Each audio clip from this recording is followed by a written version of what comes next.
Hello guys, यो चाहिँ मेरो यो लाइन चाहिँ मेरो साथीको लागि हैन। सो मैले यो र्याप चाहिँ फर्स्ट टाइम भन्दै सुनिदिनुहोस् होला।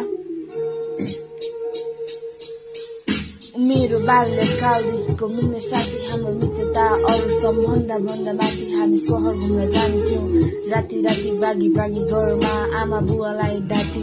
मन र मान्न तयार एकअर्काको लागि, सधैँसँगै बस्थ्यौं स्कुल पढ्दा हामी दुवै नजानी यदि एउटा बिमानी। जे पनि बार्ने हाम्रो राम्रो थियो बानी। उसले एक दिन चुरोसका सोधे ओइ खानी, मैले पनि तानी सन्चो छैन मानी।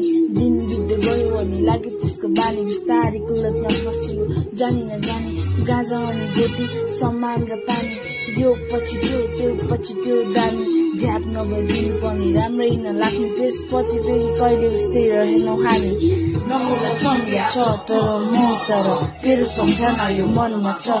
साथ छोड्ने छैन भन्थ्यौ कहिले, तर साथी निकै एक्लो छु अहिले। नहोला सम्झा छ तर म तर तेरो सम्झना यो मनमा छ। साथ छोड्ने छैन भन्थ्यौ कहिले, तर साथी निकै एक्लो छु अहिले।